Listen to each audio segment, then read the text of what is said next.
First of all, I'd like to welcome everyone who's made the time and effort to come and join us here today. Thank you so much. At this moment, I'm going to invite Annie from the Aboriginal Department, Department Head of Ellie Matheson, to give us the Indigenous recognition. Good afternoon, everyone. Excuse me. My name's Annie O'Hara. I teach at Ellie Matheson Secondary right here in Surrey, just on the other side, but in Surrey. And we always begin any event, any gathering, truly that we have, by recognizing the territories that we stand on. So we as settlers, and my apologies if I misname anyone, if you are an actual member of the nations, then thank you. But other than that, we are settlers on the unceded territories. And that means that they were stolen, they were never traded, they were never sold, there was never any, even the treaties that were signed in other parts of Canada, the land is still considered unceded based on other legal realities. So we stand on the unceded Coast Salish territories of three nations specifically, where Newton is, the Kwantlen, the Katzie, and the Semiahmoo nations. Now, we don't just recognize the Tory and step away. Clearly, we're here today to talk about such a massively important issue of the violence that war causes, and that we just don't need it. The sad truth is that Indigenous peoples have been at the brunt, have been at the top of that spearhead, at having the most violence caused on their nations, having their lands ripped away from them due to colonization, oftentimes through war mechanisms. So as we speak about this today, it's really important that we keep in mind our Indigenous brothers and sisters and family members that are fighting, have been fighting this cause forever. And that we're very much kind of catching up, in my opinion, in my humble opinion, and that we need to do a lot more work as settlers to try to undo the consequences of war, and hopefully just never have war happen again. So we weren't welcome to this land, so we're not going to say, they welcomed us here, but we do recognize that we stand on these lands, and hopefully we walk lightly forward in learning how to undo the realities of war, and how to really come forward together and combine with our Indigenous folk to truly hope for a peaceful tomorrow. Yes. Thank you for that, Annie. Well said. I would like to introduce Farkan Gellan, who is with our Metro Vancouver chapter of World Beyond War. Farkan?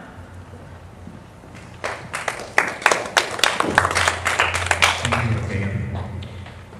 So as you know, this is a new chapter that's starting up in the Metro Vancouver area of World Beyond War.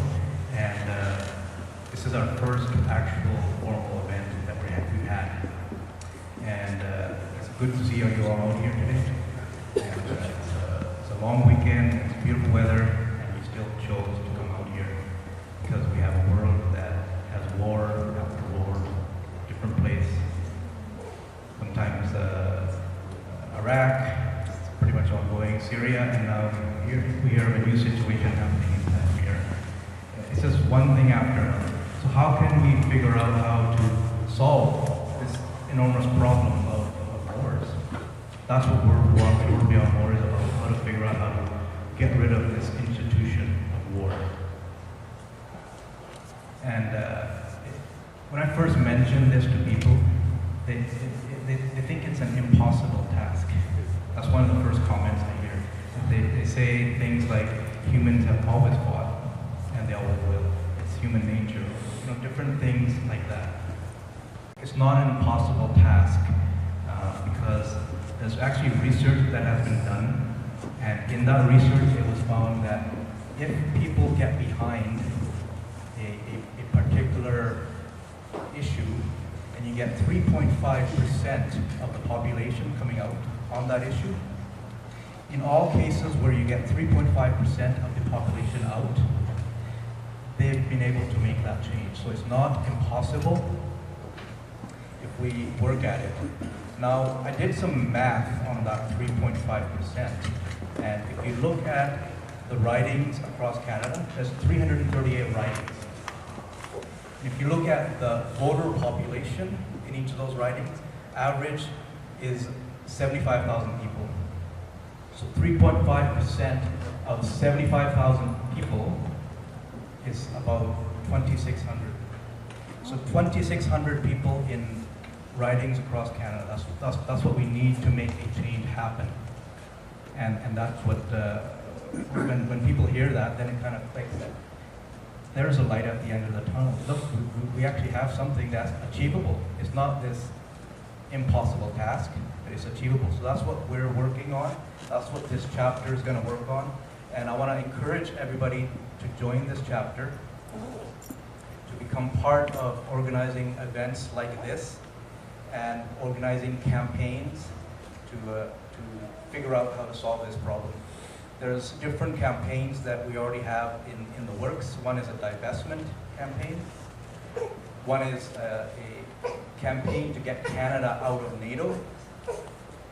And that's just a couple of them. There's lots of others. And depending on your interest, you can join these campaigns as part of a subcommittee, or you can join the organizing committee. And to indicate that on the Pledge for Peace, which is at the table there, there's some instructions there, so make sure you fill out the Pledge for Peace, and if you want to join the organizing committee, put an O, and if you want to join the subcommittee, put an S. With that, I don't know if is that working? I'm gonna put it away, you can probably hear me. So with that, I'm gonna introduce our guest speaker, David Swanson. He's the co-founder of World Beyond War. And he's come out here, he's on the West Coast, he was up in Washington State, and he's up here to spend the day with us at two events, one here and one in Vancouver at 6 p.m. So David Swanson is an author, activist, journalist, and radio host. He's executive director of World Beyond War and campaign coordinator for RootsAction.org. David's books include War is a Lie, When the World Outlawed War, as well as Curing Exceptionalism, War is Never Just, and War No More, The Case for Abolition. He is co-author of A Global Security System, An Alternative to War. He blogs at davidswanson.org and warisacrime.org. He hosts Talk Nation Radio. He's a 2015, 2016, 2017, 2018, and 2019 Nobel Peace Prize nominee. Swanson was awarded the 2018 Peace Prize by the U.S. Peace Memorial Foundation. He holds a master's degree in philosophy from the University of Virginia and has lived and worked in Charlottesville, Virginia. So he's been real busy. So come up, David. Let's give him a round of applause.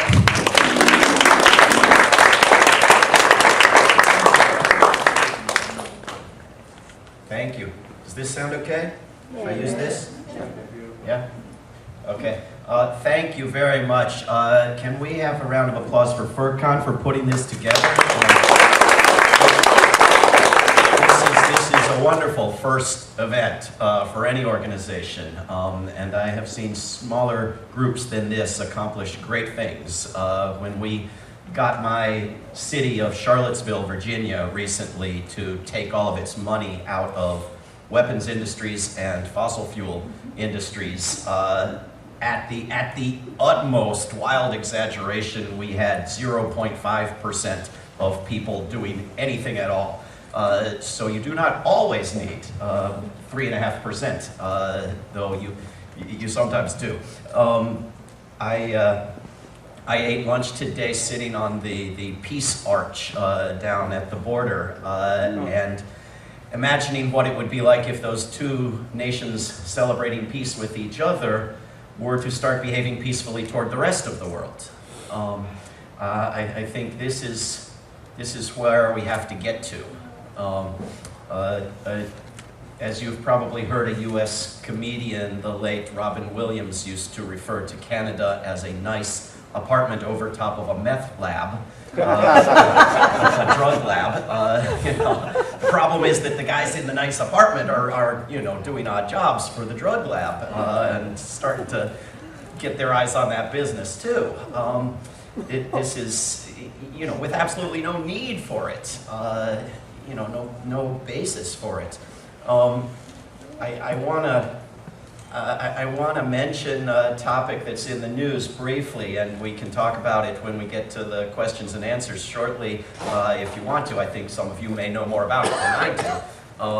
But as I was just mentioning to someone earlier, I'm often shocked by the attitudes in U.S. academia and establishment U.S. thinking, where if you asked anyone in recent years what was the biggest violation of peace, the biggest threat to destabilize the world, the worst war or military disaster, they won't say Iraq, they won't say Afghanistan, they won't say Syria, Yemen, Libya.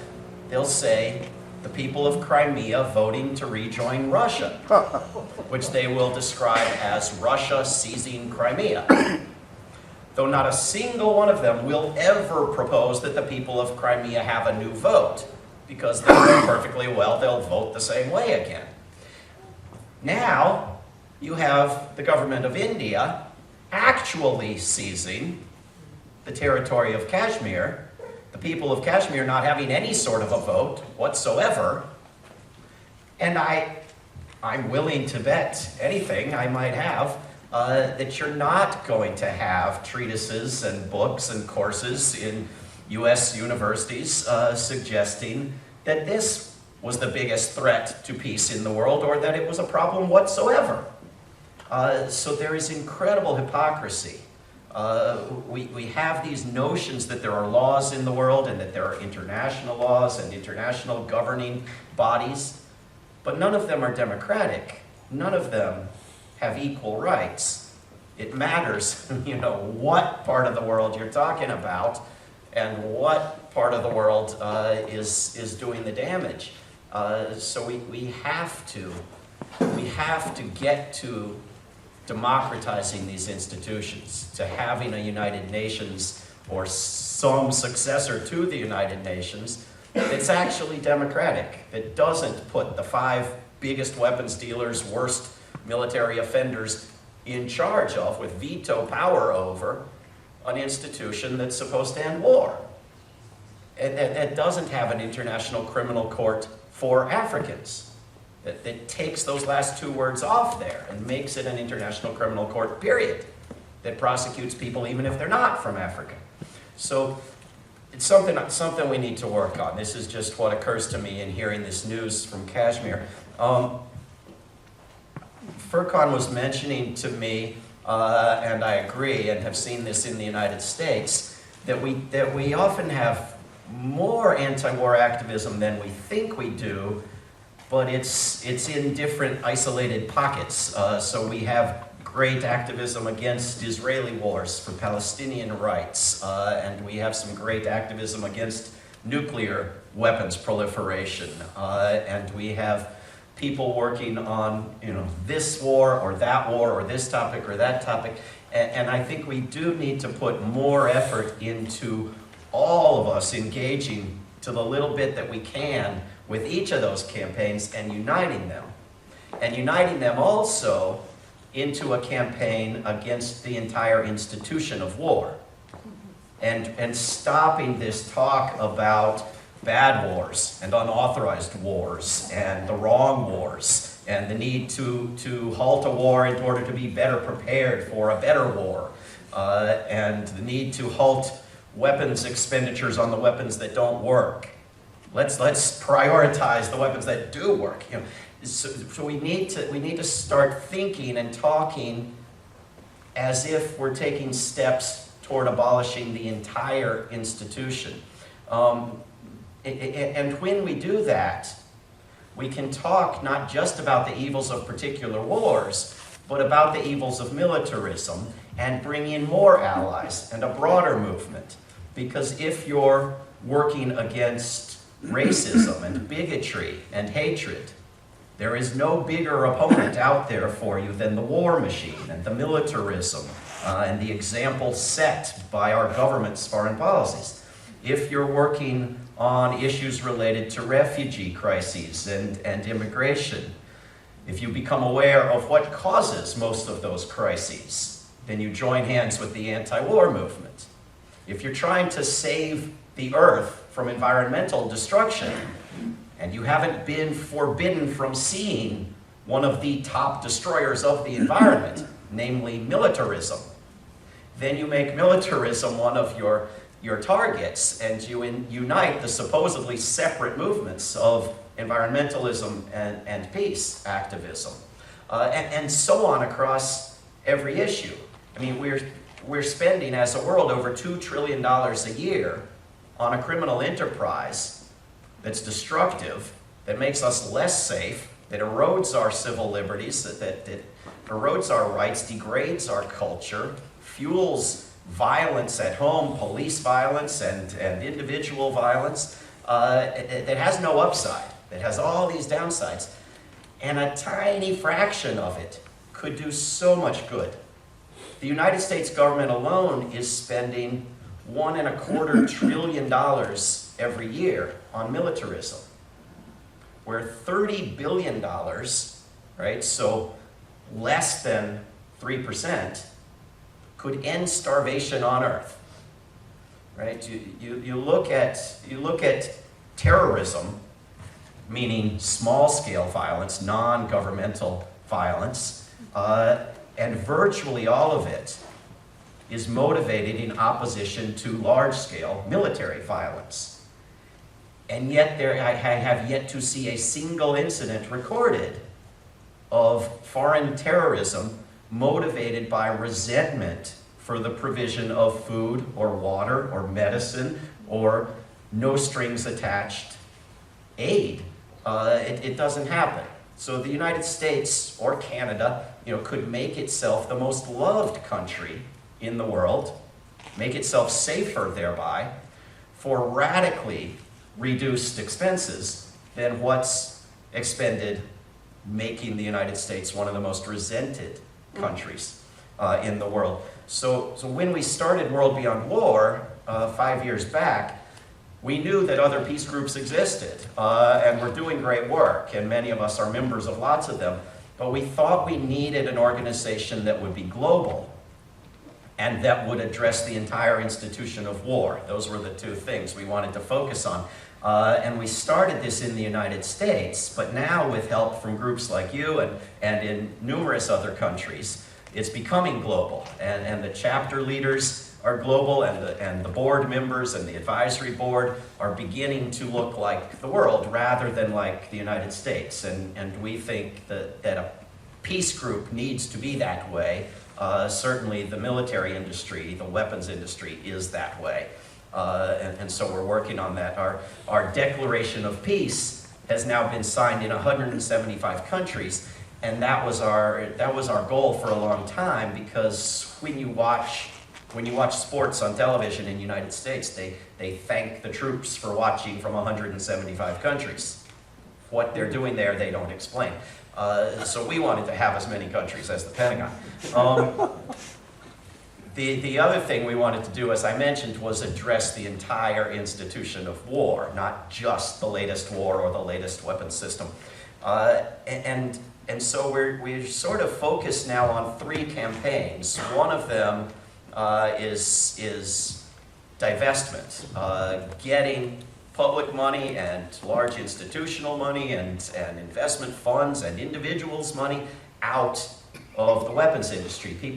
Teachers shouldn't do a wonderful job of teaching for decades and then have their retirement dependent on how many people get killed in the coming years. It's insane. And it's something that people are having great success with. On other topics as well, on fossil fuels, on Israeli weapons, on nuclear weapons. And we're working with other divestment groups and learning the best techniques and starting these efforts in localities around the world, some of which, like in my town, are succeeding already. The second thing out of the 3 that we're really focusing on right now is bases. Working with the people in Asia, in Europe, around the world that are actively opposing U.S. military bases, and working with people on this continent as well that are going after the military bases, trying to get them closed, and using arguments about the crimes committed and the environmental destruction and the poisoning of the groundwater forever and the jet noise and whatever is most effective at getting rid of these bases. 96% of the military bases in the world that are outside their own country belong to one particular country, the one where I live. This is not normal. It's not something that most countries do. So that's one project. And the third is education. Is books and videos and online courses and events like this one where we talk and have discussions about how do you understand the case for abolishing all war, and how do you explain it to somebody else who you don't expect to agree with it.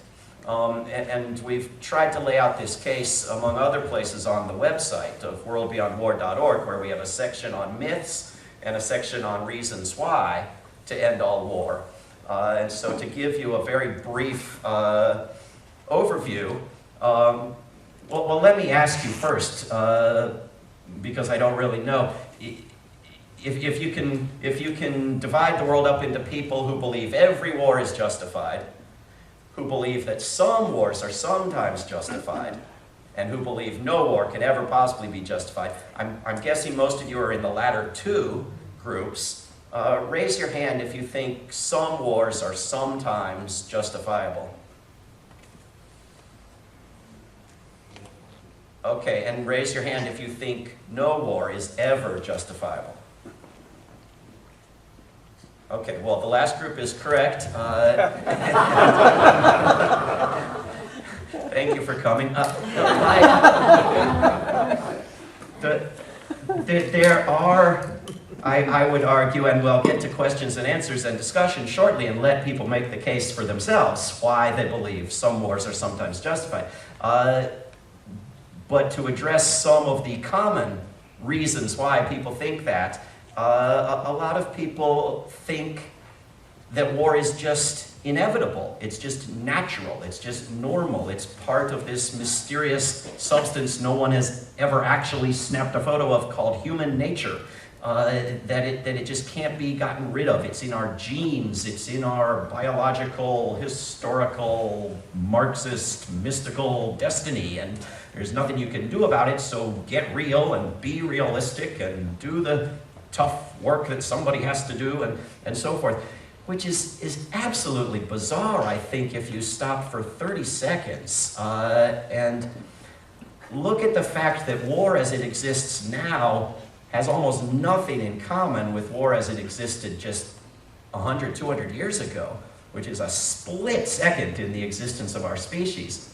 And then if you go back just 10,000 years or so, which is maybe a full second in the existence of our species, there wasn't anything that resembled war at all prior to that. The vast majority of our existence as Homo sapiens didn't have anything you could call war. And even now, even in the most war-mad country the world has seen, the one that I live in, the vast majority of people have nothing whatsoever to do directly with war. And the military is freaking out because it can't find enough young people who've ever known anybody or had anybody in their family who had anything to do with war. And oddly, that sliver of the population that does participate in what is required by human nature overwhelmingly suffer from it.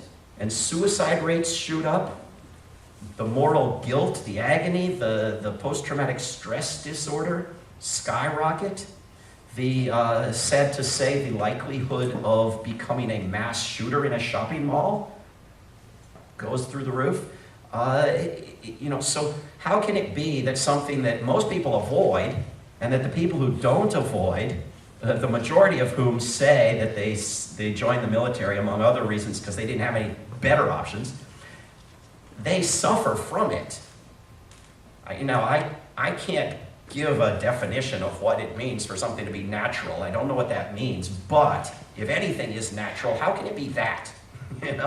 That's got to be the opposite. Then people will tell you, well, war is necessary. War is obligatory. You're going to be attacked and have your rights removed and your freedoms diminished, or be killed if you don't have wars. Which is very strange for people to be telling me in the United States. It would make a little more sense if they were telling me that in Libya or Iraq or Afghanistan or any of the places that the United States bombs.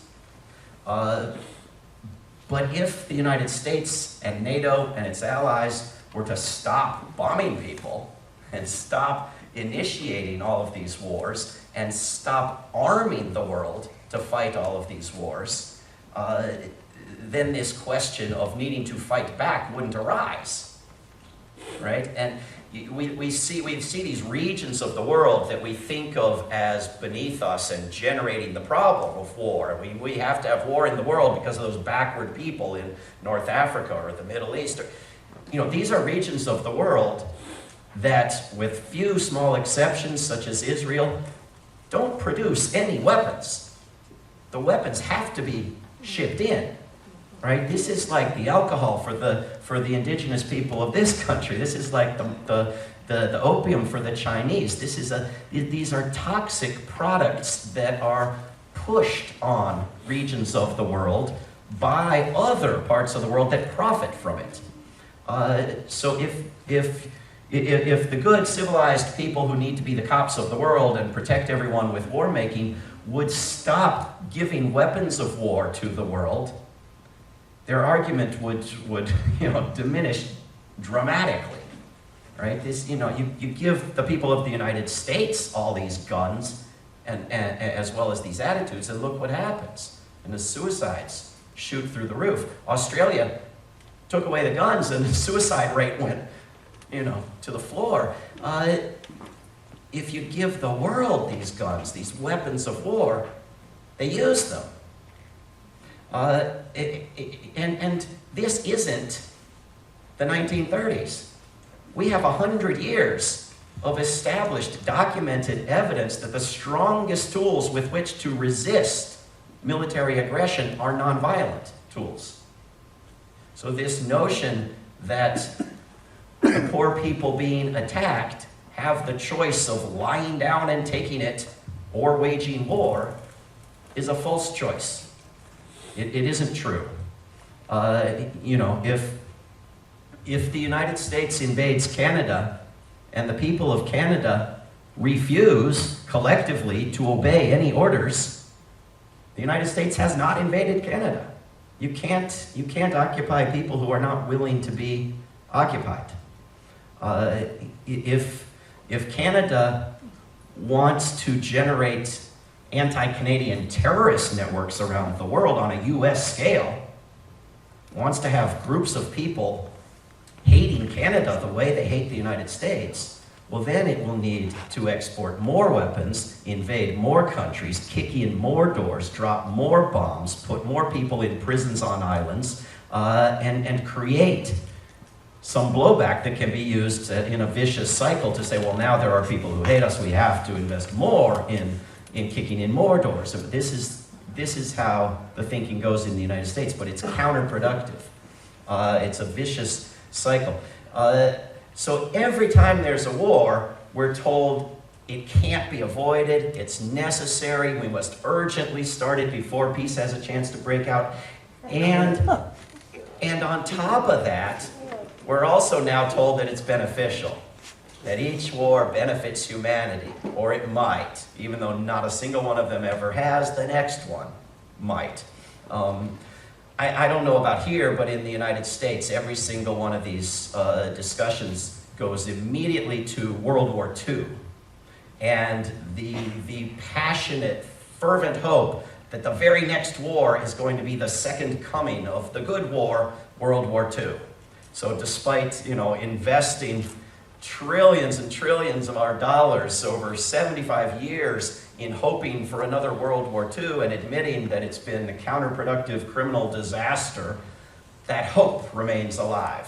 And of course, World War II was no more justifiable than any of the other wars, and I fully expect that we will have that discussion shortly. But it's very, very strange that there's no other human enterprise where we go back 75 years to find a justification for it and continuing it as our primary investment as a society, despite admitting that it's a disaster within recent memory. So there are all these myths, and they're the myths from just war theory, and I have a book called War is Never Just, addressing all of these theories of how to make a war just. But if you sit down with people and talk with them for a while, I have found that a large percentage of people can be brought around to an understanding that war can never be justified. And I think it helps to understand that war is an institution, and that by putting these hundreds of billions of dollars each year into that institution, you are killing far more people than the wars ever kill. Because fractions of that could provide everyone with the food and medicine and sustainable energy. You could fund a Green New Deal beyond the wildest dreams of advocates for a Green New Deal with a fraction of what we invest in war. And so the worst, the deadliest weapon is the pocketbook. But it could be the nukes. And without war, you don't have the risk of nuclear apocalypse, which is as great as it has ever been.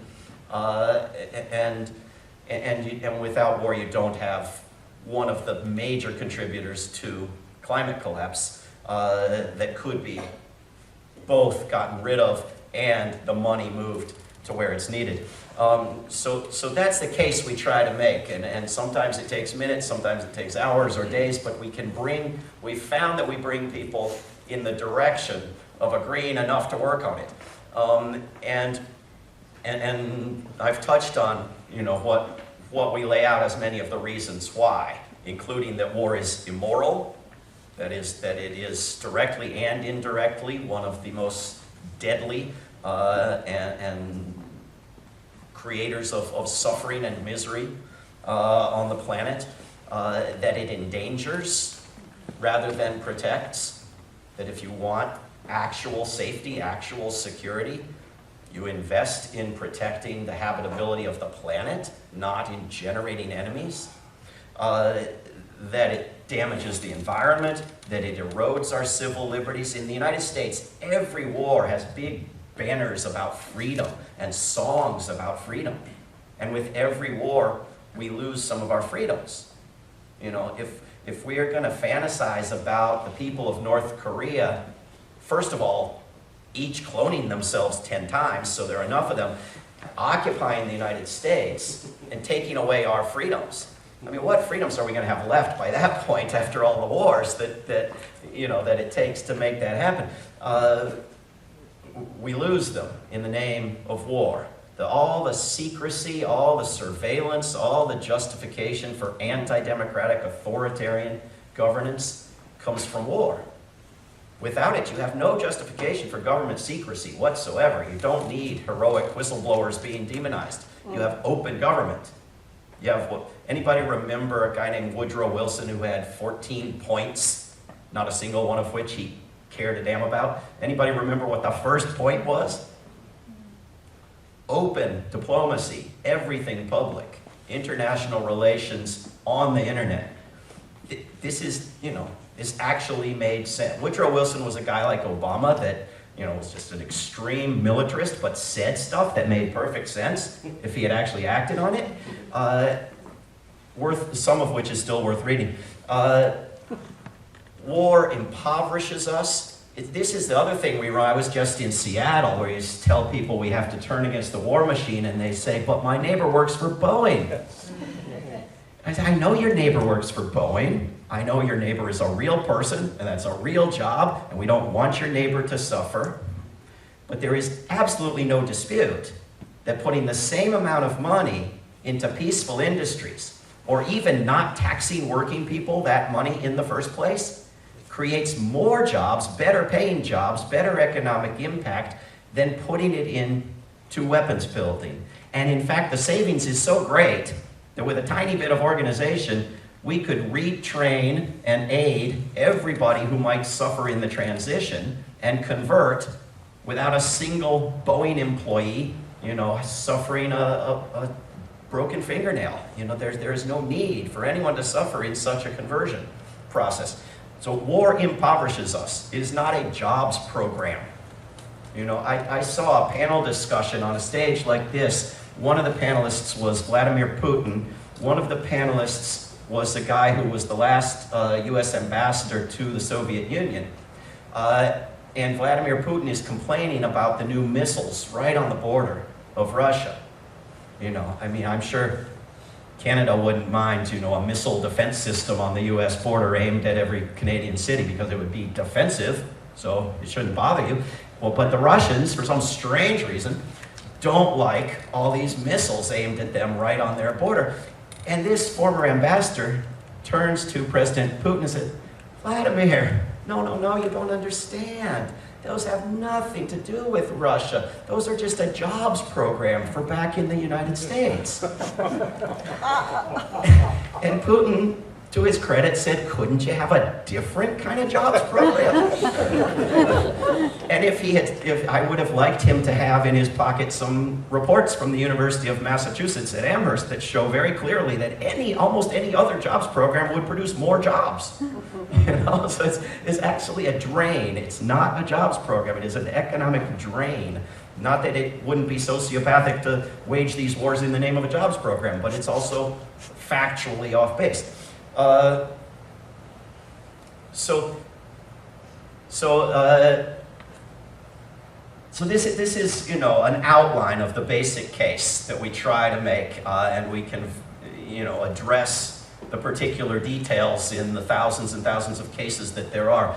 But the argument is for taking a step beyond the institution of war as people set behind them the institution of dueling for solving individual disputes and didn't keep around defensive dueling or humanitarian dueling, but said this is barbaric. We are going to solve disputes without people shooting little guns at each other. That as people moved beyond blood feuds among families, this is just not the way we're going to settle things.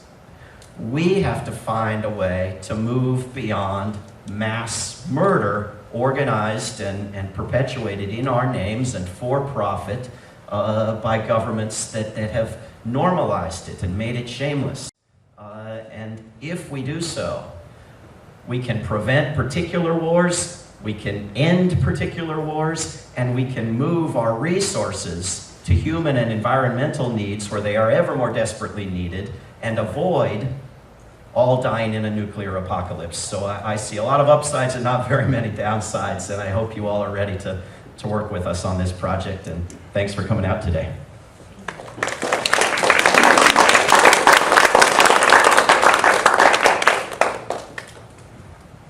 Okay, so now we're going to open up the floor to questions, and have David answer them. Hopefully we'll have a nice discussion, and I see a question in the back there. David? Actually, I'm going to bring the... Should I bring the mic there? Is this one working? If you want to bring it back I'd speak loud, it's okay. David, thank you for your presentation. It's really, really quite optimistic to think that maybe this could start to get some roots. But you mentioned that you were focused on 3 programs, and I only got the first 2. What was the 3rd program that your organization is addressing? In addition to working on divestment and closing bases, we're working on education, on doing educational events, producing educational materials, and well, I think you meant that as a compliment that I'm optimistic. I'm actually not optimistic, and I'm not pessimistic, and I don't have any special powers to see the future. I am just engaged in the activism that I think is needed, and we may succeed and we may fail, but we'll have more fun trying than sitting around moaning, so let's try. Yes. Yes. I'm hoping you can say quite a bit more about the proposed global security system that would replace what we see in place right now. Yes, thank you. So, is this too loud? Sound okay? You know, a lot of people ask, well, what do you replace war with? And personally, my inclination was always sort of flippant. You know, what do you replace rape with? You stop raping people. You know, what do you mean? What do you replace war with? people we would oppose, the U.S. drone war on Yemen, and people would say, well, what do you want? A real war? It's better to have a drone war. Nobody gets killed. And I would say, well, no. The choice is to not have a drone war. It's going to lead to a larger war, as of course it did. But I think there's a more serious answer, and my colleagues and partners in World Beyond War have gotten together and tried to lay out what you replace war with. And we've written a book that's on the table back there called A Global Security System, an Alternative to War. And we've gotten feedback from groups like yours and experts and academics around the world for the past 5 years, and we've done, I think, 4 new editions of the book. And it tries to outline structures of government, a better United Nations, a better International Criminal Court, structures of economics, of foreign policy and diplomacy, of laws, and of culture, of what we call the software in addition to the hardware, of what the world would look like without war, with the institution of war gone, in order to give people a vision of what we're aiming to, and then let people see the logic of the steps to try to get there. Why are we trying to close the military bases? Why are we trying to take the money out of the weapons? What are we going to put the money into? What should be done when India says it owns Kashmir, as opposed to what is done, in the current structure of things. So the whole book is publicly available, as web pages on our website as well. But for people who like books, it's back there on the table. We got Bilal, Rabia, and Yovi. Anybody else want any questions? Hi, David. Thank you to the local chapter for putting this on. I'm really happy I decided to take some time out to come and listen to this. Thank you for being short and succinct. Can you tell us a little bit about what you're building this people-led movement across the world? You're in 175 countries. Maybe you're not in 175 countries. Maybe you've had this peace, I can't remember what it's called, but this declaration signed in 175 countries. What has been the interaction with the governments in these countries? Or maybe not 175 countries, but maybe down south in the meth lab, and and maybe in Canada and other Western countries. What's been the interaction with government? I'd be interested to know. Thank you. Thank you for coming.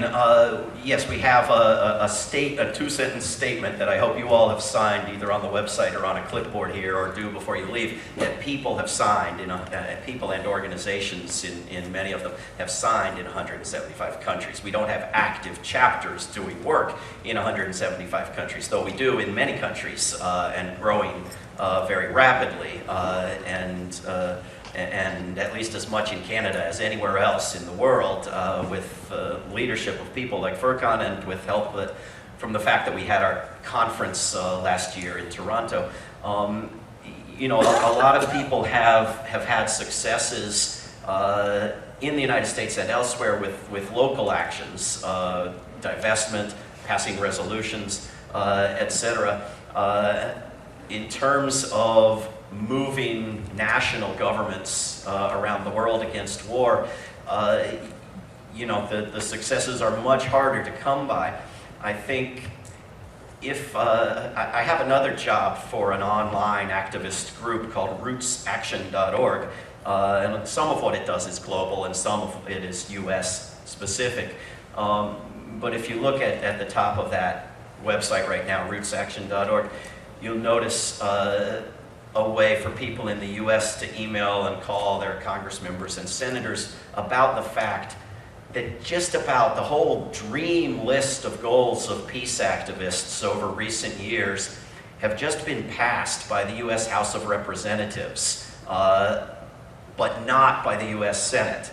So there's this big military bill in the US Congress that's been passed that's passed every year, and it's disastrous, and it's hundreds of billions of dollars for a criminal enterprise, and it should be, dead on arrival. But if it's going to pass, which it is, the House version has in it on end to the authorization to use military force that's used to justify all these wars, denial of any war on Iran, ending U.S. participation or weapons in the war on Yemen, ending the Korean War, requiring an actual justification in terms of U.S. safety for every foreign U.S. military base, which of course there would be none for any of them.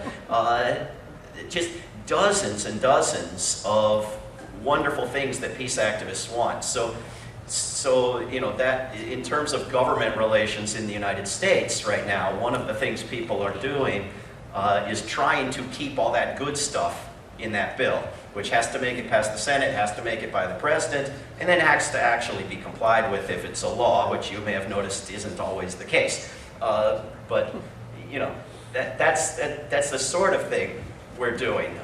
You know, but we're also getting local governments to pass resolutions telling regional and national governments what they want, and getting various entities to take their money out of the weapons industries and talk about why. It's, you know, step by step. Thank you. Claudia? Well, hi, Mr. Swanson. Thank you for speaking with us today. I really appreciate the presentation, and I think, you know, for all of us here today, I think everybody is on the same page that the, you know, military-industrial complex does need to be dismantled, particularly on part of North America, where we perpetrate so many invasions across the world. I guess my question is more a clarification of something that you had mentioned earlier. You had said that now if the U.S. tried to occupy Canada, if we collectively non-violently resisted, it wouldn't happen. So I guess my question is that has happened in the past. If we look at the American Revolutionary War, the invasion of Quebec in 1775, or the War of 1812, that did happen, and Canadian militia actually fought off those attempts. And perhaps if we're talking now in 2019, as Canadians, we do have the privilege and the power, especially on the global stage, to non-violently resist. But for other areas of the world, as you mentioned before, if we're talking about Palestine, or we're talking about Kashmir, or we're talking about the indigenous peoples of North America, all of those have tried to non-violently resist, and yet they remain under occupation and under invasion and are facing severe aggression.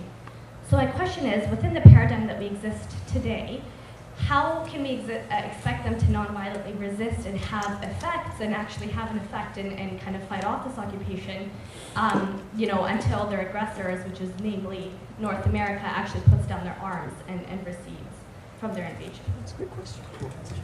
Wonderful question. Thank you for coming. I'm glad that you believe we are now all on the same page. If anyone is not yet on the same page and still thinks, as maybe you yourself do, that some wars are sometimes justified, please raise your hand again and tell us why.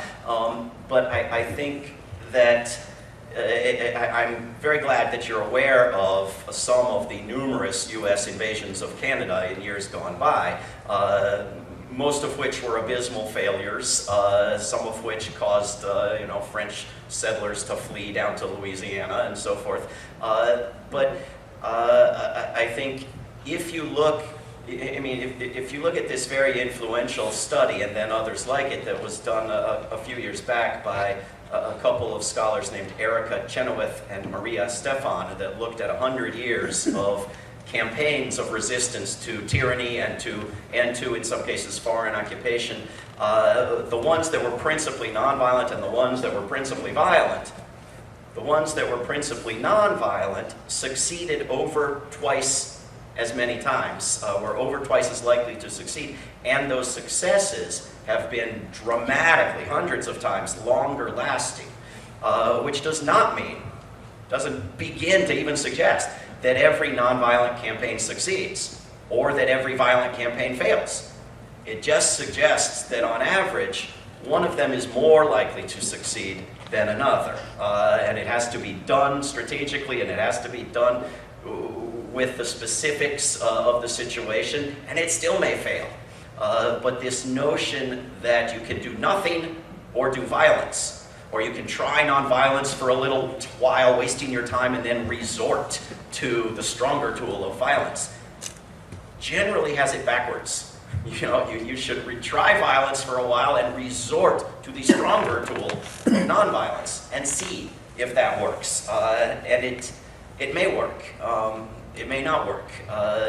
But if the world keeps using violence, and the violence keeps escalating out of control, as it tends to do, and the wars keep raging indefinitely once they're begun, and more nations have nuclear weapons, and the US government is doing everything it can to push Iran to get nuclear weapons, while Donald Trump is giving nuclear technology to Saudi Arabia for the benefit of some of his friends' profits. We're not going to survive. It's not going to be a question of preference. So it's not a matter of my view, and I certainly have zero interest in imposing my expectations on the victims of what people call my government. I think we need to focus on getting the Western governments to end their aggression and stop worrying about having in our minds the proper response from their victims. But if any of those victims want to ask me what I've read and what I think and what appear to be the stronger tools to resort to, then I'll tell them what I think. Niovi and then Zemka. No, let's Niovi, sorry. Niovi behind you and then yours. I'm in a dilemma because I have 3 questions. Anyway, I will try it. I don't think I need this. Thanks. I'm Yobi Patsikatis, and I'm the president of the Global Peace Alliance of Surrey, and some of my colleagues on the board are here today. So my question is the first one. The world started wars on the basis of profit or on the basis that we need to uphold democracy. So when we say that war is not justified, in the past, wars were because we had people like Mussolini and Hitler and now Putin and so on and so forth. So how do you achieve peace when there is that real threat, and you know that people in many countries are suffering because they don't have the rights and freedoms that we do? A lot of people who have horrible governments and horrible abuses of their rights, nonetheless, bizarre as it may seem to us in our culture, don't want their houses bombed in the name of giving them those rights. They put the right not to be bombed on the list of rights they care about. And so we do have a lot of wars that are waged in the name of women's rights and human rights and democracy and protecting people, but they don't actually produce those things, and they aren't actually motivated by those things. There may be individuals who cheer for those wars who are honestly motivated by those things. If there weren't, they wouldn't use that propaganda. But they aren't the actual motivations. There aren't any wars that haven't actually been motivated by a range of deeper, darker motivations than that. And if you want to spread human rights and democracy, why not try leading by example? Why not experiment with democracy and human rights in your own country? You know, the example of locking people up without charge and torturing them, of putting children in cages on your border and so forth, this spreads around the world. It justifies it in the minds of all of these governments that may have their number called one of these days to get bombed in the name of spreading human rights. You know, if you look at the sacred grail of war support in Western participation in World War II, and you say, well, because Hitler and Mussolini. Well, Hitler was a horrible, horrible ruler, as was Mussolini. That doesn't mean that killing 60 million people helped things, that was the best tool available. When you have a United States government that supported the rise of Hitler and Mussolini, when you have US corporations that profited from Nazi and fascist war making as well as US war making right through the war, when you have conferences that were held publicly around the world for years leading up to and right through World War II, led in some cases by the United States government, where the governments of the world agreed for shamelessly, openly anti-Semitic reasons not to accept the Jews, who Hitler, by the way, for many years didn't want to kill, wanted to expel, swore he would put them on luxury cruise ships anywhere that would take them. And they wouldn't take them. And you have peace activists going up to the US State Department and to Winston Churchill and his Foreign Secretary, Anthony Eden, through the course of the war, even after the evacuation of all those British troops from Dunkirk, and saying, take the Jews out of Germany. And being told over and over again, it's not a priority. We have a war to fight. When you have the whole entire course of this sacred good war and not a single poster ever created saying Uncle Sam wants you to save the Jews, because he didn't. And you have, this whole fictional propaganda to support this war invented after the end of the war. Only after the end of the war.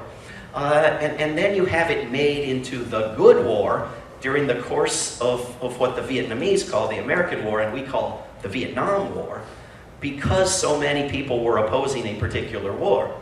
I mean, this is what happened with Iraq and Afghanistan. So many people were opposing the war in Iraq that Barack Obama and millions of others had to support the war in Afghanistan in order to avoid being against the institution of war. If you're going to be against a war, you have to be for some other war. You have to find a good war. This is how World War II became the good war during the war on Vietnam, right? And so to say, well, we must have wars because Hitler lived in an age of colonialism. Hitler lived before nuclear weapons. Hitler lived before the Kellogg-Briand Pact and the UN Charter and the end of legal conquest were put in place, before it was safe to be a small country. I mean, he lived in a radically different world. And we don't go back that far to justify anything except when we're trying to sell a new war. There's not been a new war launched by my nation's government in the past 75 years that didn't involve calling somebody the new Hitler. I mean, if anybody had patented that, they would be, they'd have more than Bezos or Gates. Samta? And then Jeff. So I'm talking about the wars which are happening today with all the Middle Eastern and the Muslim countries, and the next target is like Pakistan now, because India is getting involved into it and just inventing a cause to attack Pakistan. This is what I feel, and most of the media and most of the people in Pakistan feel. So who is behind these governments actually? Who think that Islam is their enemy and they have to invade all the Muslim countries? I know they go for resources too, but there are the reasons as well, being Muslims. They attack them for that reason. So nobody's highlighting that. Nobody's, I think there's too much of Islamophobia going on. In spite of this, that Muslims are being hit very hard. So how will this settle down? I think this is another case where governments ought to be leading by example, because they largely created Islamophobia. And when the United States sought to create a Vietnam War, as they called it, for the Soviet Union in Afghanistan, they found to be a very useful tool funding and arming and training and encouraging religious fanatics as an alternative to the godless atheists of the Soviet Union. They found the same thing in overthrowing governments in Syria and Iran, and in the succeeding decades. The US government, in particular secret agencies whose existence is justified by war, have found it very useful to encourage religious fighters as an alternative to what was then their standby enemy, which was not Muslim terrorists, but the godless communists. And now their standby enemy is Islamic terrorists. And people in the United States are terrified of Islamic terrorists. And you know, when in 2013, when President Obama had a plan that he had signed off on to bomb every inch of Syria, and there was popular resistance across the country and across the world and in the United Kingdom, and it was stopped. And they admitted it was because of public pressure, which is the last thing they ever want to admit. Within a year, they turned that around with a couple of videos of people in cages and people's necks being cut. And suddenly, you know, despite the fact that more people are killed in the United States by toddlers who find guns in the closet than by Islamic terrorists. And, you know, nuclear weapons, you would think, would be scarier. Climate collapse, you would think, would be scarier. No, nothing is scarier to people in the United States than Islamic terrorists. And, you know, if you look at where wars happen and what makes wars happen statistically, it's not where resources are scarce. It's not where, you know, climate collapse has happened. It's not where human rights are being violated and someone needs to ride in on a white horse and save the day. There is no correlation between any of these sorts of things and where wars are likely. Neither is there any correlation with religion. Wars are not more likely based on religion. It has nothing to do with it. Wars are more likely where there are fossil fuels and where someone has an interest in those fossil fuels. 100 times more likely. And yet, the propaganda is usually, I mean, in Donald Trump's campaign for president, he said, let's have the wars for their oil and steal their oil. That was the big mistake. You didn't steal their oil. Usually, they're not quite that honest. Usually, it's if we don't fight them there, they'll come fight us here for no good reason because they're evil Muslim terrorists. Right? And the corporate media generally plays along with this in the United States. And when there's a mass shooting, you have to wait to find out if anybody was Muslim before you know whether it was terrorism or not. Maybe, example set yesterday, that's starting to change. You know, but that's just a language change. We still need to do away with this. You know, you can't have your government bombing several Muslim, principally Muslim nations for years and not have that impact your neighborhood and your Muslim neighbors. It's absurd. You know, we're primates. Basically, we imitate. Overwhelmingly, that's what we do. For better or worse, we imitate stuff that we see. You cannot have that example not come back home and impact you at home. So we need to change it as individuals and as communities, but we also need our governments to change how they lead by bad example. Jeff, and then Yusuf. Thank you for all you're saying, and I think I agree with just about everything. I do have Except. I was living in the States, going to college and teaching and so on there in the late 60s and early 70s. I was a conscientious objector around that war. Good for you. Thank you for your service. Thank you. Flip side, had I been around that age when World War II was starting and so on, I don't think I would have taken that route. I think I would have fought. Given that governments weren't smart enough at that point to have some other way to stop Hitler. So I was born in England, you know, I think I'd want to defend it. Yeah. I'm not sure that the US government was needed or that it played a very big role, despite its dominant role in Hollywood movies ever since, in stopping Hitler. No. I mean, even if you're going to believe that was an age of militarism and militarism was needed, at least 80% of stopping Hitler was done by the Russians. And the reason the US finally invaded France was the fear of the Russians marching into Berlin alone. It was the exact same reason they bombed Hiroshima and Nagasaki 74 years ago this week. The fear of the Russians claiming victory in Japan alone. But you know, if I mean, I'll give you a few other arguments, but I think basically if you believe World War II was a good war for certain parties to... And all we are left with is the internet and talking with each other in small groups like this. Surely to God, we're supposed to have freedom of the press. We don't have freedom of the press. Even the CBC that we pay for with our tax money is controlled. We know who controls it. The same tribes that provided the nanothermite for the World Trade Center. So I'd just like to add that we really need something, to do something about the mainstream media. I couldn't agree more. One of our many priorities has to be creating a better communication system. It is, you know, it is incredibly powerful, and we don't understand its power, and it's insidious, and it does more damage by what it leaves out than by how it talks about what it allows in. So it is one of the most important things we have to do among all the others.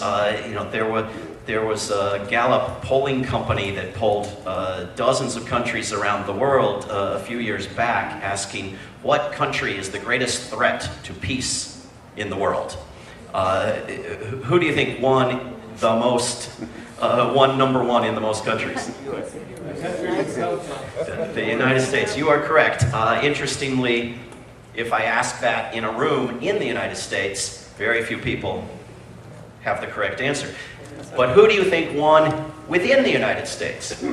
Who did people in the United States say to a pollster was the greatest threat to peace in the world? Russia? Yes, they should have said Trump, but this was some years back. Iraq or Afghanistan? You're getting close. You know, it's not a fair question because it changes every 6 months depending on who's the demon in the news. But at that moment, it was Iran.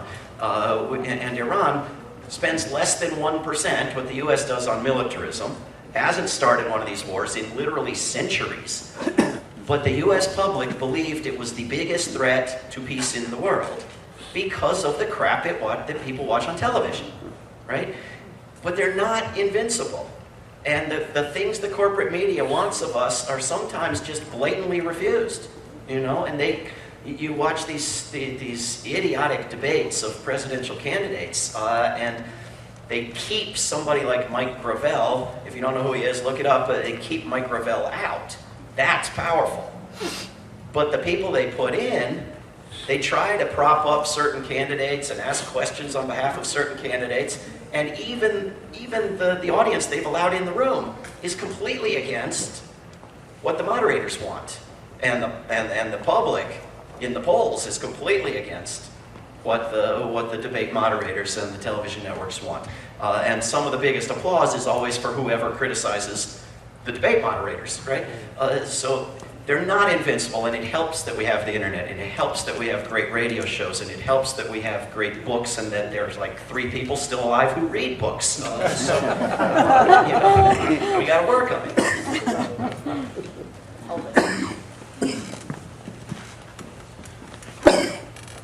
Hey Dave, thanks for doing this, appreciate it. I was going to get into kind of how, in my opinion, war and capitalism goes hand in hand. That was brought up, so we got it. And so I wanted to kind of put you on something else. You mentioned, I think it was you, you mentioned that you guys want to get Canada out of NATO, or basically, I believe you guys are fairly anti-NATO. I kind of disagree with that. I was born in the Soviet Union. I was in Latvia, and Latvia is, maybe you know, did join NATO in 2004, I believe it was.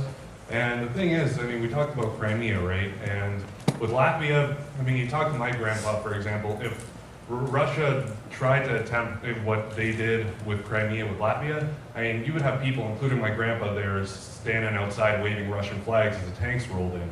So the thing is, I think structures like NATO do act as a deterrent from things like that from happening, because we can stand here and say that war is bad, but Putin's going to disagree with us, and I think that NATO is a good idea. I think it's good for Canada to stay in there, especially with climate change emerging as such a huge geopolitical problem, and I just kind of wanted to get your thoughts on that and get you to expand why you're so anti. So are you telling me that the people of Latvia want to be part of Russia or don't want to be part of Russia? It's 50-50. There's a lot of strong supporters of Russia, but generally they don't like Russia. And I don't think that if we had a vote similar to what Crimea had, that Latvia would vote to be annexed by Russia. But I think that there's a lot of supporters for it as well. This is what's interesting to me, is that you're aware that the people of Crimea voted to join Russia, but you describe it as what Russia did to Crimea. And see, from my perspective, if the people of Latvia, in an open and fair and transparent and verifiable vote, wanted to be part of Russia, they should be allowed to be. And if they didn't, they should be allowed not to be. But when the United States is investing in militarism, possibly more than every other country combined, not even considering NATO allies, which together with the United States make up some 3/4 of military spending, as well as weapons dealing to everybody else.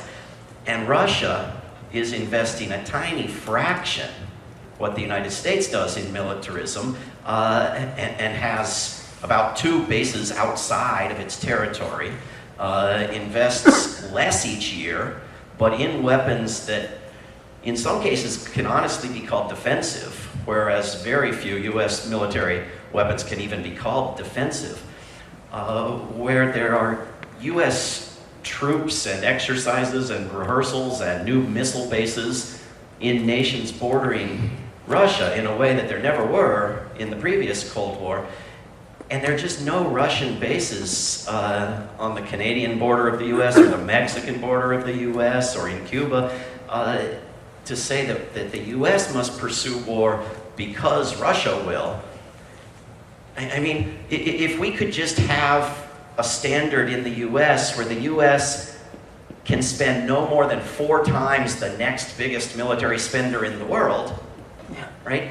That would, that would create a reverse arms race. And if the United States were to stay in and support treaties with Russia, I mean, the United States tells you that Russia violated the INF treaty, but they won't tell you how, and they won't show you why. And the terms of the treaty say that that sort of thing has to be dealt with within the treaty, and that the only way to end the treaty, at the insistence, way back when, of the United States, is some dramatically world-shattering, extraordinary event, which hasn't happened. And so the US is in violation of this treaty, as several others, by claiming to be out of it. And to blame that, I don't defend Russian militarism, I denounce it, and I denounce them sending any more troops into Crimea and Syria and anywhere else. But to say that US militarism is in response to Russian militarism, I mean, that's not even true historically, going back 100 years or 75 years. I can't take seriously that it's true now. I mean, we have high-ranking Pentagon officials, often anonymously, but quoted in the US media, admitting that it's all for profit, and that the demonization of Russia is for bureaucratic interests, and their jobs, and NATO's existence, and profits. So it's not that the Russians are saints, or that the Russians would never do anything bad. It's just, I mean, the gorilla in the room is the U.S. media, is the U.S. military. Annie and then Asan. I think I'll be okay. I can speak loud enough. Yeah. So I guess I should also disclose, I'm not just Aboriginal Department Head, I'm also an NDP nominee in Surrey, Fleetwood, Port Kettle, so that's my, and thank you for bringing up the capitalism point, that was going to be something I mentioned as well. I should also disclose that I went to high school in the United States, South Florida to be exact, and I was in I'm sure you know, the ROTC, the Reserves Officer Training Corps. So I was a high school student in like a military program funded by, like the Pentagon, right? It wasn't the cadets or whatever we have here in Canada. Just really briefly, I have to say this before I ask my question. To me, the definition of war, we often think too narrowly about it. I think any oppression we see, to include the idea of poverty, to include the idea of like any kind of insecurity that you can cause, will cause more militarism. Well, and the best example is from my high school days, where absolutely people of color, right? Black, I myself, I was like an immigrant, but, you know, kind of on, it was like an interstate school essentially. But the fact that the military targeted us openly to sign up, right? Because that's your only choice, that's your only option. And to be clear, I have friends that would have never graduated high school because the poor teachers were so overwhelmed that they were just like failing kids out, and kids would drop out, join gangs. Like it's fabulously difficult when you have someone say, like, now they're a doctor, they're an engineer, when back in the day they would have never gotten a second chance. So I have to speak to that. I also lost friends in Iraq, and so it's just like really strange experience. All that being said, just that war to me is a very traditional to think about, just the idea of like weaponry and bombs, and like to me it's so much more. And the Indigenous experience is just like that. Especially in Canada, it wasn't about just going and shooting everybody, it was putting kids in residential school. It was taking away the culture, it was taking away so many different things over the course of hundreds of years. To my question, more precisely. So, you know, in Canada, yes, a lot of us are against the idea of like Canada selling weapons to Saudi Arabia and all these like really visible forms of militarism. So a lot of times you'll hear the idea of peacekeeping and Canada's long history of peacekeeping. Now, maybe keeping away the UN, NATO, whatever. When I look at situations such as Rwanda, where you had Hutu and Tutsi, and the General Romeo Dallaire had asked for some sort of intervention, and that did not come. And it was, you know, at the end of the day, it was resolved. But you know, there were other things that had to happen, but every single major nation just said no. When you have situations like that, is there a role for peacekeeping? And to really realize the fact that yes, a lot of wars based on capital, neoliberal, the idea of ownership rather than stewardship, all that taken into consideration. But in situations where maybe peacekeeping can play a role, do you see that as being possible? First of all, I just want to say that everybody in this room can clearly stand up and make a speech. I don't know how you guys could be stopped in anything you got organized and tried to do.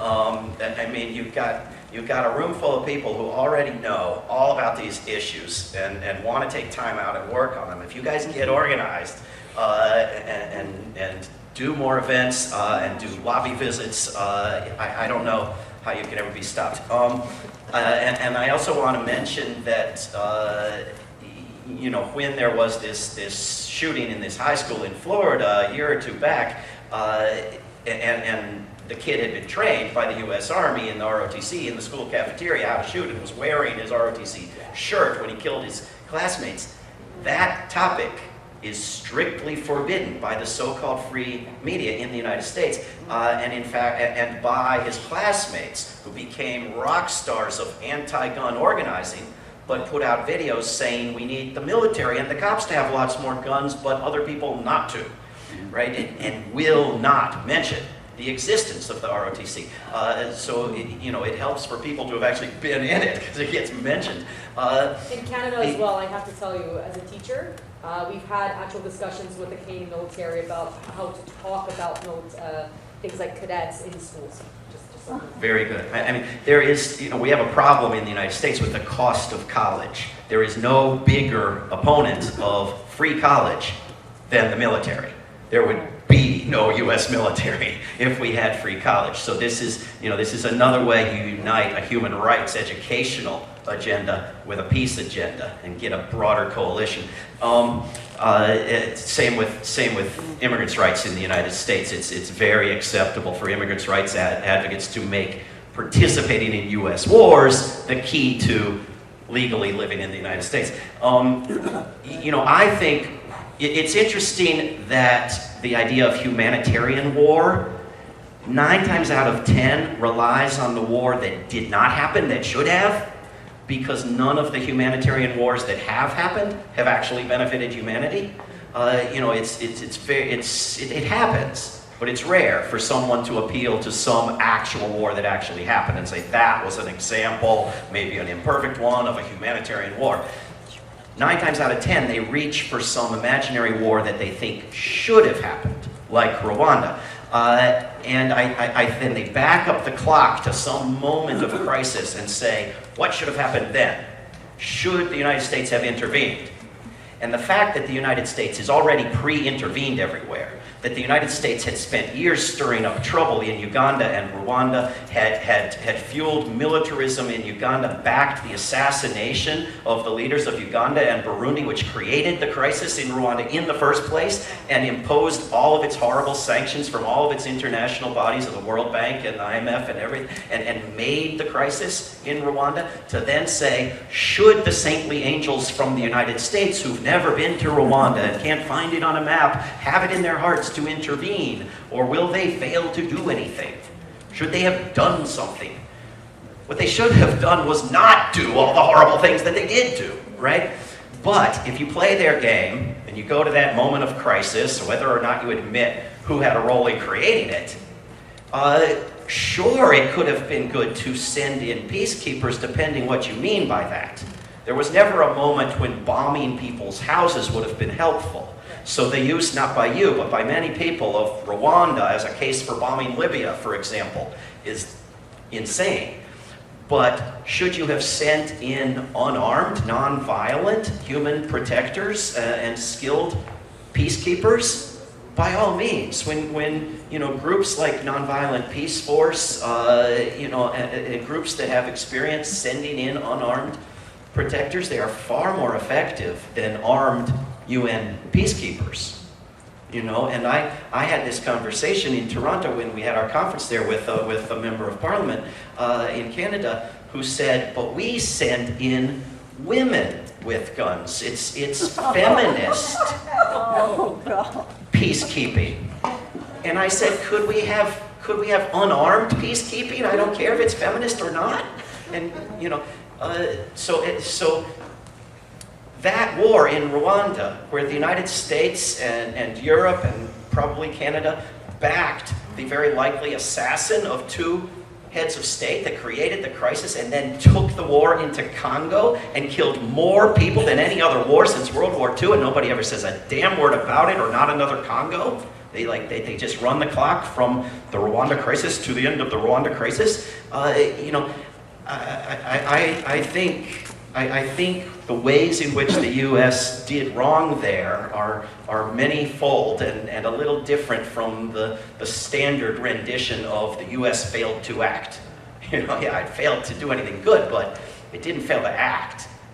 You know, it had a big role in creating the problem and sustaining the problem way beyond where anybody cared about it anymore, because they wanted that stuff they need in their cell phones that comes from Congo. So Asad, Dan, and then, Asad, Dan, and Tom. Thank you, David.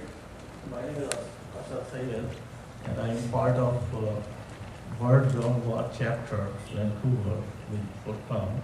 Wonderful. And I'm 100% behind your thought process that we don't need a word with the war. We need a word beyond war. I 100% agree with you, but I'm still on the wrong side of the answer. The second thing, I still think there are some war is needed. I believe, like as Chairman Mao, when he was creating peace in China, fighting against imperialism, he said, in order to establish peace, I have to take out the sword forever. And he created the peace. And the second thing, I don't agree with Gandhi practically, because he did a peace movement in India, but they were beaten, they were tortured, they were killed. So many atrocities happening in India during British war.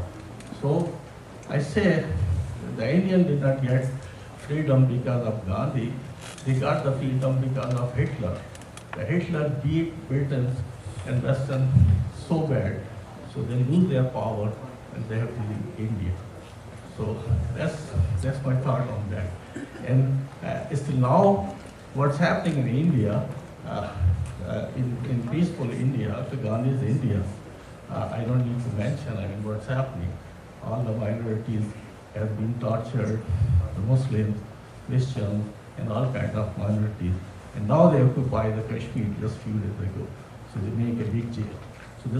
But in China, because of Mao, they are peaceful, because they have established the peace once and for all. This This is my heart.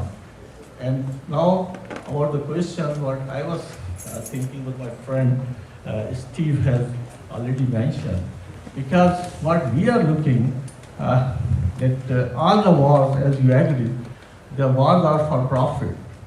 All the wars are fought for profit. And right now, what we are seeing, the United States is the most war machine country. And it's run by the corporation. So if we control the corporation, we can control the war. What I observed, say 30 years before, there were 300-400 big corporations who were running it. Slowly we saw that these corporations are like sharks. They are reducing and reducing, and now there might be only 15-20 big corporations who owns all other corporations. And same with the media, like in the city, all the media controlled by one group. In every city in North America, all the media controlled by only one group or two groups.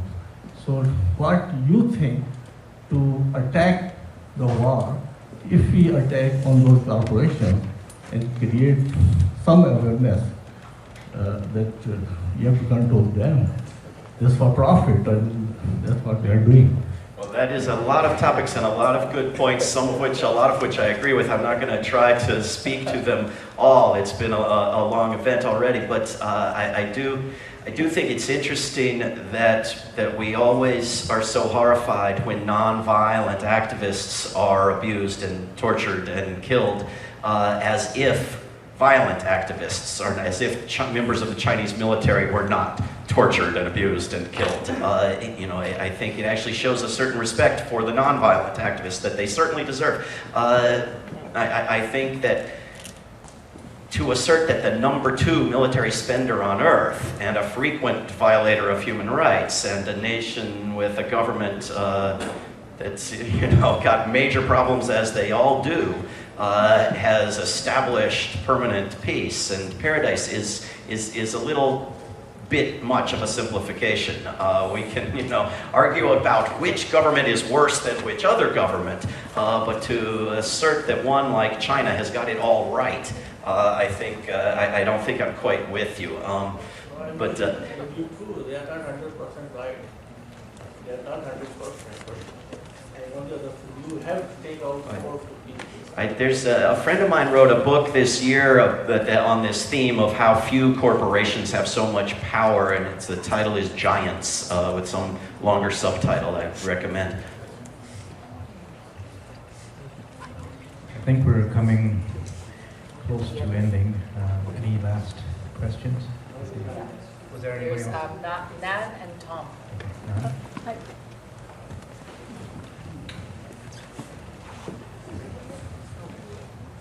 Hello, everyone. I'm from the meth lab down south. And I wanted to come here today to hear David speak. I came across one of his books a couple of years ago called War is a Lie. And it really transformed me in a lot of ways in my thinking about war, and made me just want to become more of a peacekeeper. So I'm here today, and I love Canada. Yay for Canadians. I really think of you as a peaceful people, and it's really always a pleasure to come to your country and to be around you. I have something that I just wanted to share. You mentioned a humanitarian war, and I was thinking, well, is that anything like military intelligence? Anyway, I thought that was kind of funny. Down in the United States, it feels, at least at this period of time, there's a lot more anger and violence, between different groups, and justification for, people carrying guns and using guns. And it's hard to be around that all the time. But being the kind of person that I am, I try to engage people in civil conversations about this concept of, what would it be like to have a world beyond war? And the question that I have is, how do we change people's minds that say that they would be too vulnerable if we gave up our military strength? that they feel too vulnerable in the United States, and that the fear, that they want to make sure that other countries fear us, so that makes them feel safer. And I'm really up against that one. So let me ask a question. I think not everybody is still here, but if at the beginning I said, raise your hand if you think some wars are sometimes justified. I'd love to ask you to raise your hand now if you've moved at least a little bit in the direction of thinking that no, we got to get rid of the whole institution of war. Raise your hands really high, really high. Okay, so the answer to your question is you show them this video, because these are people who say that this is how you move them in the direction of being ready to end all war. You explain the problems with the institution of war. A lot of people in this room came in knowing more than the average person. People don't know basic facts. And that makes moving them that much easier. You provide them basic information. They don't know. People in the United States don't know that over half of the money the government decides what to do with each year goes to war. They don't know that the US spends as much as the rest of the world, including all its allies together, on war. They don't know that it's only the US that has these bases everywhere stirring up trouble. Tell them these things. And ask them where they're coming from, and then address their points. So we have Tom, Hilda, Marilyn, Pat, and Gadir. So I think we're going to end it there. Then we'll have Brendan. Then we'll have Brendan. Thank you. 25 years ago, I realized this media issue was a problem, and I joined the Canadian Association for Media Education. And it was really interesting to go to these media education conventions, because I'd start to meet people who really creep me out. They're people who used to work in our various intelligence organizations across the line and here, and they're now parents. And they know the people who run this planet are a bunch of warmongers, and we're not going to survive if they keep running it. But I did hear, also, are you familiar with Q and some of the people that claim to be ex-CIA that are trying to work with the community? They're claiming that the military actually is quite aware of the corporate influence and is not behind it anymore.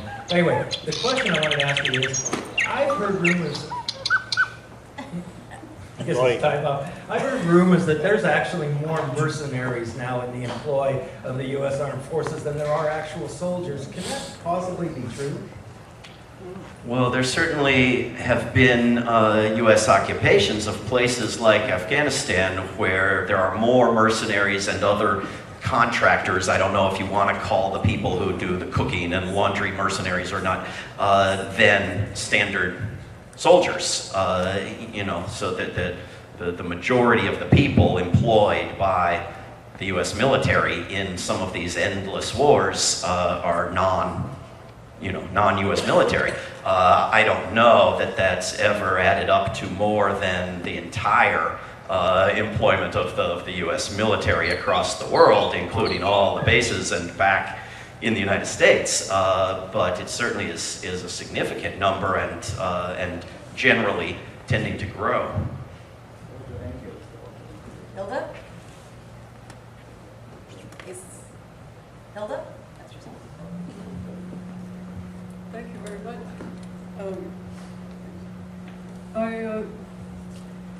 I'm publicizing the idea of weather war.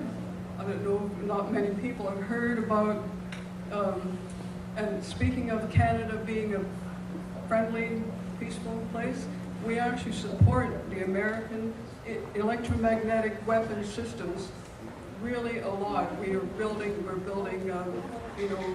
high-frequency radar and installations on our northern Canada, where they're interacting with the ionospheric heater in Alaska, creating earthquakes, floods, tidal waves all over the world, have been since before 1995, when they expanded the ionospheric heater.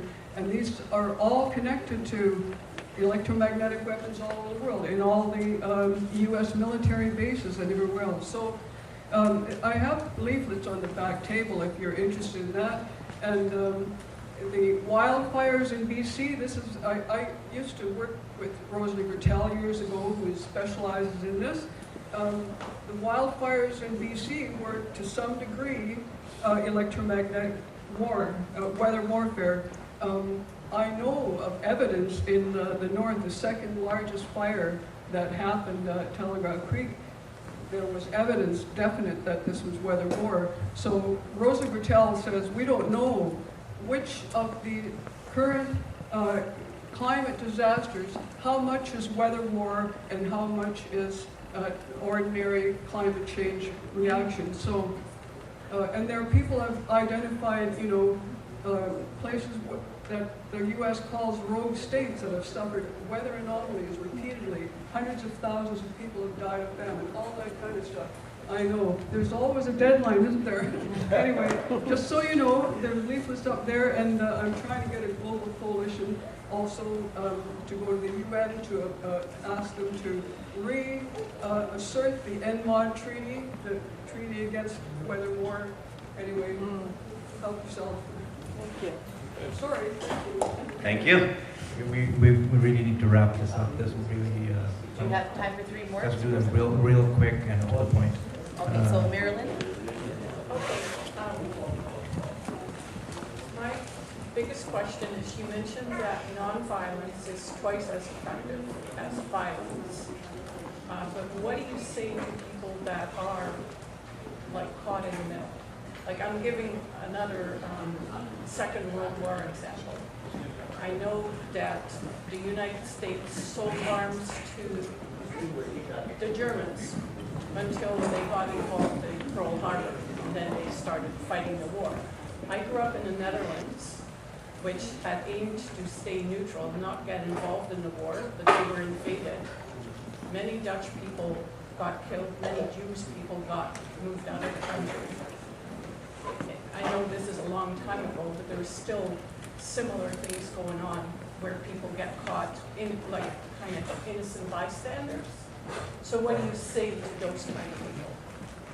I say, and by the way, we can continue these questions and discussion less formally if we ever end them in this format. I don't know that we have to like run out of the room, but I say, first of all, we need to collectively figure out the best way as a species to end the institution of militarily invading other people's countries and abusing their people.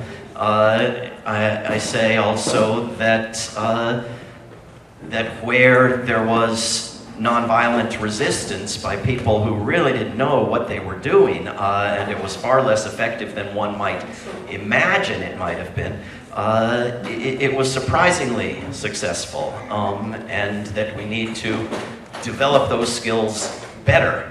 Because I have family that was involved in nonviolent resistance and hitting people, and so we grew up with stories, but we also heard people being caught and killed, and you go like, what about those people, right? Like, so, but you're saying we have better strategies now, so just teach people to do that, is kind of your answer. Well, I don't think they would have been better off if they had shot the German troops who came in their doors. I think they would have probably been worse off. But I think that they are the reason that we need to end the institution of war, because this is what it does. It ruins people's lives. I think one of the things when we look back, we say, oh, Obama was so good. One of the things that Trump got elected on was the basis that he wasn't going to go to war, that Hillary was a warmonger, and yes, she was. And yes, he got a peaceful because he said he wasn't going to take part in foreign wars. We can't be misled by our politicians. Even our own troops, our Canadian troops, the Canadian Air Force pilots, when they were bombing Libya, said called themselves Al-Qaeda's air squadron, because they knew the results of their activity, what that would lead to. We're so badly misled.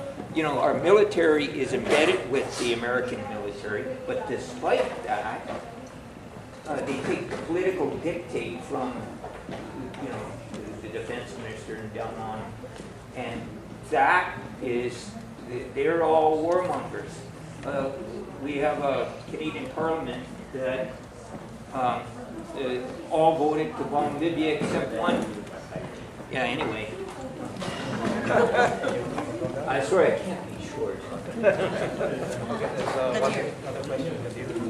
My question is, why and who called terrorist crimes or attacks Islamic terrorism, and which caused the Islamic phobia, and how we know, all of us, and every day we hear about crimes committed by Christians, by Jews, by many other people, right? But why did this call these crimes like Jews terrorism or Christian terrorism? Why connected to Islamic terrorism?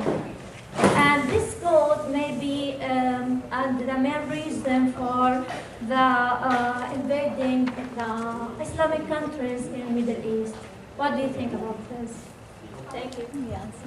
Well, I think it's a rhetorical question. I think it answers itself. It's propaganda. It's pro-war propaganda that fuels support for war by getting people to hate other people on the basis of some superficial trait that isn't a reason to actually hate anyone. And so it's demonizing a whole section of the human population based on a religion. And this is formally done by the U.S. government, which now seeks to ban people entering the U.S. On the basis of the dominant religion in various countries.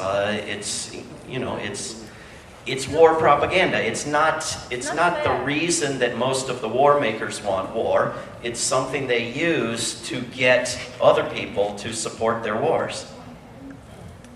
Thank you. At this moment, we have Brendan that will be asking the audience some questions. Yes, thank you, everybody.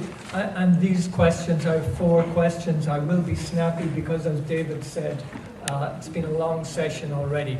So this question is for everybody in the room, including you at the back. Please, how many, and would you raise your hands if you agree with this, how many of you think that militarism, as described by David, rather than being a force for justice and peace, is really a serious threat to justice and peace? If you believe that, raise your hand. Okay, I think that's everybody in the room.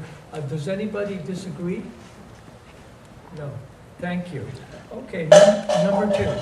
How many of you believe that military conflict has led to mass migration from the Middle East and Africa to Europe, along with immense suffering, drownings, and destabilization of society?